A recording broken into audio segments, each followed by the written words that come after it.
কৃষকের মাথায় হাত। হঠাৎ করে গম ও ভুট্টা জমিতে আগুন লেগে পুড়ে ছাই হয়ে গেল কয়েক বিঘা ফসল। ঘটনাটি ঘটেছে উত্তর দিনাজপুর জেলার ইসলামপুর ব্লকের গোবিন্দপুর গ্রাম পঞ্চায়েত ও সুজালি গ্রাম পঞ্চায়েতের বটিয়াপাড়া এবং জাগিরগছ গ্রামে। এই দিন জানা যায় মাঠে চলছে গম কাটা কাজ, তারই মধ্যে হঠাৎ স্থানীয়রা দেখতে পায় পুরো মাঠে অগ্নিকাণ্ড। স্থানীয়রা আগুন নেভাতে হাত লাগালে আগুন নেভানো সম্ভব হয়নি। ঘটনার খবর দেওয়া হয় ইসলামপুর থানার রামগঞ্জ পুলিশ ও ইসলামপুর দমকল বাহিনীকে। খবর পেয়ে ছুটি আছে পুলিশ ও দমকল বাহিনী। দমকল বাহিনীর একটি ইঞ্জিন এসে আগুনকে নিয়ন্ত্রণে আনে। এই ঘটনায় এলাকায় উত্তেজনা ছড়িয়ে পড়ে। রামগঞ্জ পুলিশ ফাঁড়ির বিশাল পুলিশ বাহিনী এসে পরিস্থিতি নিয়ন্ত্রণে আনে। কতটা জ্বলছে? মোটামুটি 10 কাঠা বাড়ি গম জ্বলছে, 10 কাঠা মকই জ্বলছে। ফের মোর ছড়া মাইছে গো। কিভাবে আগুন লাগছে? এই গম বাড়ি লোকিল্লা আগুন দিছে খড়ি বাড়ি। কার ছড়া কদি বাড়ি কুমার ছড়া আর কার ছড়া রে টাকা দেখাইছে। কয় বিঘা জমি জ্বলছে এখানে টোটাল? মোটামুটি 10 বিঘা জমি হবে। কোন এলাকা এটা? 40 বিঘা। ঘটনা হয়েছিল একটু আগে, গম মোলামুলি হচ্ছিল, একটা ছেলে আগুনটা ধোয়া দিয়েছে ওনার জমিতে। সম্পূর্ণ আগুনটা এখন চলে আসলো বাড়ির দিকে, আগুন ধরে গেল। গরম অনেকটা পর্যন্ত নষ্ট হয়েছে, মোটামুটি 2-3 বিঘা মাটি গরম চলে গিয়েছে, মুগইগুলো ভুট্টাগুলো চলে গিয়েছে। কে ধোয়াইছিল? এটা রবুদ্দিন নামে একটা আমার যাই হয়েছে ছেলে। কয় বিঘা জমি জ্বলছে? মোটামুটি 3 বিঘা মাটির মতন গম জ্বলেছে, ভুট্টা জ্বলেছে। কত ক্ষয়ক্ষতি হয়েছে? অনেক ক্ষয়ক্ষতি।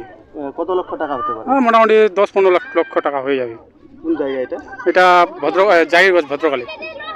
পুলিশ আসছে? হ্যাঁ, পুলিশ আছে, ফেয়ার ব্রিগেড এসেছে। কতক্ষণ আগে? মোটামুটি 1 ঘন্টা আগে। আপনার নাম? আমার নাম এমডি আলম। বাড়ি কোথায়? বাড়ি বটিয়াপাড়া। আচ্ছা, কি হয়েছিল আজকে? আজকে সকালে আগুনটা ওইদিকে 1 কিলোমিটার আগে ধরাইছিল। ওখান থেকে এসে আবার লাস্টে এখানে পর্যন্ত এসে নিমেছে। আমাদের গ্রামের মানুষগুলো এসে এখানে নিবার পরে মারপিটটা হয়েছে। কি মারপিট হয়েছে? এখানে মারপিট ঠেলা ফেলা হয়েছে, তারপর মোটামুটি খুন হয় নাই, এখানে মারপিট এমনি হয়েছে, হাতাপাই হয়েছে।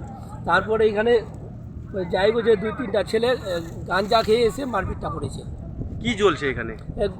গম জ্বলছে এবং এখানকার মকই জ্বলছে। গম কয় বিঘা হবে?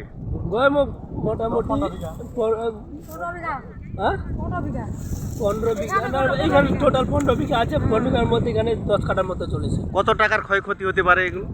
মোটামুটি 10-15 লাখ টাকার ক্ষয়ক্ষতি হয়েছে, মকই নিয়ে আর গম নিয়ে। কে লাগাইছিল আগুনটা? কিভাবে লাগলো এটা? এখানে আগুনটা ওইদিকে লাগাইছিল যাইগো যে একটা গ্রামের ছেলে রহিমউদ্দিন আগুনটা লাগাইছিল সকালে। তার চাচার বেটা ভাই এসে ও মারপিট করেছে। ও কি গমে লাগাইছিল না গমে খড়ে লাগাইছিল?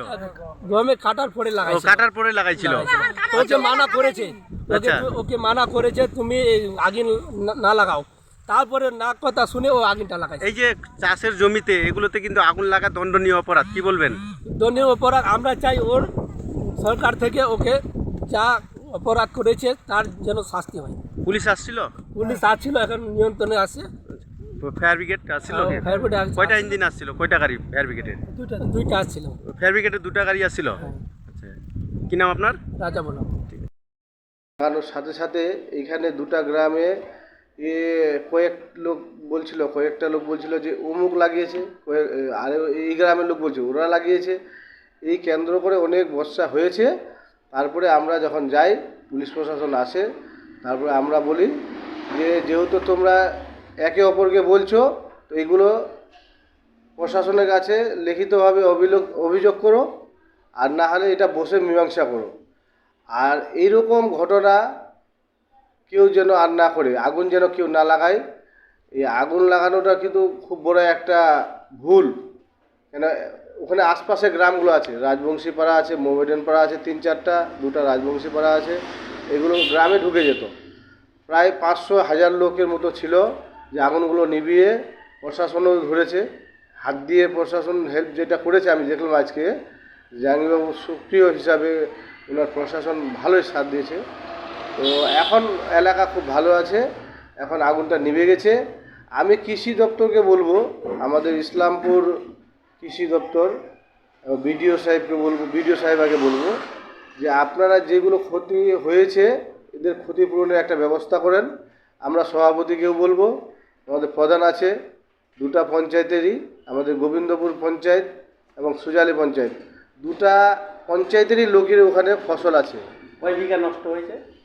প্রায় 40 একরের আপ হবে। কত লক্ষ টাকার ক্ষয়ক্ষতি হতে পারে? ধরেন না 80 লাখ টাকার মতো ক্ষয়ক্ষতি হয়েছে। 80 লাখ 1 কোটি টাকার মতো ক্ষয়ক্ষতি। ওখানে কি সুজালিও আছে? সুজালি, গোবিন্দপুর, এই যে জাগিরগঞ্জ এবং রাজবংশী পাড়া, এরা গোবিন্দপুর, বডিয়াপাড়া একটা রাজবংশী পাড়া, আবার সুজালি, আরও অন্যান্য ফকির বস্তি, ওই লারুখোয়া, সবারই আছে ওই জায়গাতে জমি। ইসলামপুর থেকে দমকল বাহিনী কটা ইঞ্জিন আসছিল? একটা এসছিল, কিন্তু প্রশাসন অনেকগুলো ছিল, সবাই ওই এটাকে কী বলে আমরা কাদলি বলি, হ্যাঁ, ওইটা দিয়ে কিছু মাটি খুঁড়ে কিছুটা এরিয়া ওরা করলো, কিছু দমকল বাহিনী এসে করলো, স্থানীয় লোক কিছু হেল্প করলো। অনেক গরিব লোকের ফসল নষ্ট হয়েছে। হ্যাঁ, অনেক নষ্ট কিন্তু হতাশ, তাদেরকে কি আশ্বাস দিচ্ছেন আপনি? আমি দেখলাম কয়েকটা মহিলা কান্নাকাটি করছে, আর কি করে বাঁচবো আমরা, না হয় আমরা মরে যাব, আমাদের ফসল নষ্ট হয়ে গেল। কে বা কারা আগুন লাগিয়েছে ওটা প্রশাসন খতিয়ে দেখছে। আর বাকি আমি বললাম যে এলাকা পিসফুল রাখার জন্য প্রশাসন ওটাও দেখছে। আশা করা যাক গন্ডগোলটা বাড়বে না। নষ্ট হয়েছে তাদের কি আশ্বাস দিচ্ছেন? ওনারা এডিও অফিস থেকে আমাদের বিডিও ম্যামকে বলবো যে এগুলোর যেন ক্ষতিপূরণের একটা ব্যবস্থা করা হোক। আমাদের ব্লক প্রেসিডেন্ট এবং আমাদের জেলা সভাপতি সবাইকে আমরা এটা বলবো, আবদার দিব। আমাদের জেলা পরিষদে আছেন মৌসুমী খাতুন, ওনার হাজব্যান্ড জাহেদুল বাবুকেও বলবো যে এটা একটু গভীরভাবে এই গরিবদের কৃষকদের জন্য যেন এটা চিন্তাভাবনা করে, মানে এত 1 বছর ধরে ফসলটা করলো, জন্ম দিয়ে এখন যে বাড়ি নিয়ে আসবে, হঠাৎ করে আগুন লেগে গেল, কে বা কারা লাগালো এটা আমি বলতে পারবো না, এটা পুলিশ প্রশাসন দেখছে, কিন্তু এটা ক্ষতিপূরণের একটা ব্যবস্থা যেন হয়। আপনার পরিচয়? আমি এক্স মেম্বার, আমার নাম সুইট, আসল নাম এমডি তারিক। এই বুথেরই ভদ্রকালী বুথেরই মেম্বার ছিলাম আমি।